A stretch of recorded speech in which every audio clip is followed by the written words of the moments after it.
आज इस वीडियो में पाठ 17 जैव प्रौद्योगिकी की पहचान के अंतर्गत उद्यान विद्या अथवा पुष्प कृषि, पौधघर व वन विद्या के क्षेत्र में जैव प्रौद्योगिकी के अनुप्रयोग का अध्ययन करेंगे।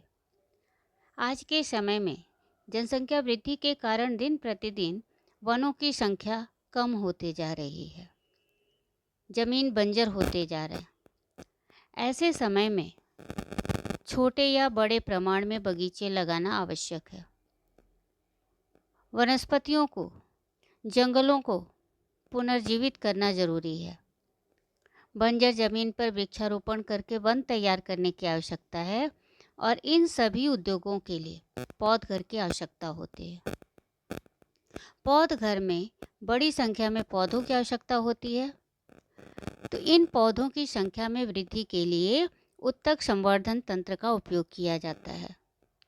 अब उत्तक संवर्धन तंत्र के द्वारा किस प्रकार पौधे तैयार किए जाते हैं, ये देखते हैं। प्लांट टिश्यू कल्चर यानी पादप उत्तक संवर्धन एक प्रकार की पौधों को विकसित करने और संभालने की तकनीक का संग्रह है।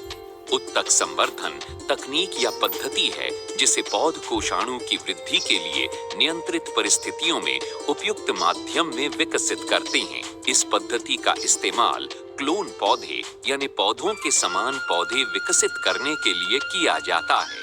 ये तकनीक बहुत ही कम समय में पौधों के भागों से एक नया पौधा विकसित करने के लिए उपयुक्त है। उत्तक संवर्धन का मूल मंत्र है टोटिपोटेंसी यानी नए पौधे के उत्पादन के लिए पौधों के कोषाणुओं की आनुवांशिक क्षमता। एक अर्ध ठोस माध्यम दोहरे आसुत जल में तैयार किया जाता है, जिसमें सूक्ष्म तत्व, अमीनो एसिड, विटामिन, लौह स्रोत, कार्बन स्रोत सुक्रोज और पादप हार्मोन होते हैं। कर्तोतक यानी एक्सप्लांट या पादप उत्तक का अंग, जिसे उसके मूल स्थान से अलग किया गया है, जीवाणु रहित पोषक तत्व माध्यम में उगाते हैं। विभिन्न प्रकार के कर्तोतक इस्तेमाल किए जाते हैं। मेरिस्टेम, जड़ें, बीज पत्र, भ्रूण, पत्ते की धार पत्ती, वृंत, परागकोश, अंडाशय आदि। जड़ों का गठन आमतौर पर 2 से 4 सप्ताह के भीतर हो जाता है। उच्च आर्द्रता के तहत 10 से 15 दिनों के बाद पौधों को ग्रीन हाउस में हस्तांतरित कर 4 से 6 सप्ताह के लिए रखा जाता है। पौधों को निष्फल पानी में धोकर अगर माध्यम हटा देते हैं। इन पौधों को नालीदार प्लास्टिक के बक्से में रोपित करते हैं। पॉली हाउस में पौधे पूरी तरह से कठोर हो जाते हैं और खेत में लगाए जाने के लिए तैयार हो जाते हैं। कई फसलों के पौधों को नियमित उत्तक संवर्धन तकनीक से विकसित करते हैं। केला, स्ट्रॉबेरी, गन्ना, आलू, बांस, अदरक, सेब, वेनिला, सागौन, हल्दी, नींबू वर्गीय फल, स्टेविया, फूल, ऑर्किड आदि। लगभग 3 दशकों से इस पद्धति से पौध तैयार कर घरेलू और अंतर्राष्ट्रीय स्तर पर कृषि उत्पादों का कारोबार किया जा रहा। उत्तक संवर्धन तंत्र का उपयोग पौधे तैयार करने के उपयोग में लाभदायक है। तो किस प्रकार से लाभदायक है, आइए देख लेते हैं। पहला, उत्तक संवर्धन के कारण उत्कृष्ट प्रजाति के फूल, फल व अन्य वनस्पतियों के हूबहू एक जैसी प्रतिकृति बड़ी संख्या में प्राप्त की जा सकती है। बहुत सारे फूल फल होते हैं जो कि संख्या में काफ़ी कम होते हैं, तो उनकी संख्या में हम किस प्रकार से वृद्धि कर सकते हैं, तो इसमें हमें उत्तक संवर्धन की मदद मिलती है। उनके द्वारा हम एक बड़ी संख्या में उनकी प्रतिकृति तैयार कर सकते हैं। दूसरा, कम समय में पूर्ण रूप से विकसित वनस्पतियां मिलती हैं। ये जो वनस्पतियां तैयार होती हैं उन्हें कम समय लगता है और हमें वो वनस्पति मिल जाती है। तीसरा, परागीकरण के माध्यम, परागीभवन के माध्यम अगर नहीं भी होते हैं या हमें उपजाऊ बीज नहीं मिलते हैं, ऐसे में भी वनस्पतियों का उत्पादन बड़े मात्रा में किया जा सकता है। इस प्रकार के प्रायोगिक विधि के द्वारा यानी उत्तक संवर्धन के द्वारा फसल का बड़े पैमाने पर उत्पादन किया जा सकता है।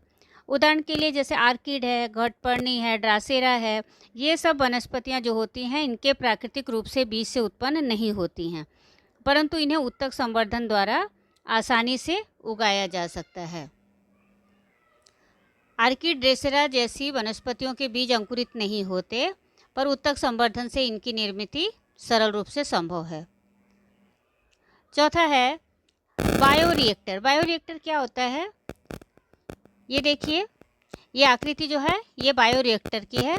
इसमें किसी भी वनस्पति कोशिका की, किसी भी वनस्पति का, किसी भी पौधे की कोशिका या उसका कोई भी भाग इसमें वृद्धि करके उन्हें अधिक पोषक माध्यम व अन्य रोगकारक सूक्ष्मजीवों से संरक्षण अतिशय कम खर्च में दिया जाता है।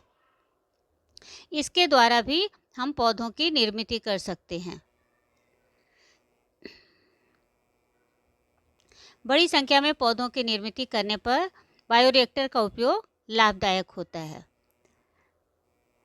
पांचवा, अत्यल्प साहित्य व स्रोत का उपयोग कर, अत्यल्प साहित्य यानी कम खर्च में, व स्रोत का उपयोग करके हम कम समय में ही बड़ी संख्या में पौधों की निर्मित कर सकते हैं। छठा, उत्तक संवर्धन व जनुकीय सुधारित पद्धति से निर्मित वनस्पतियां बहुधा रोग मुक्त होती हैं, क्योंकि इनमें जो होती है वो क्षमता अधिक होती है।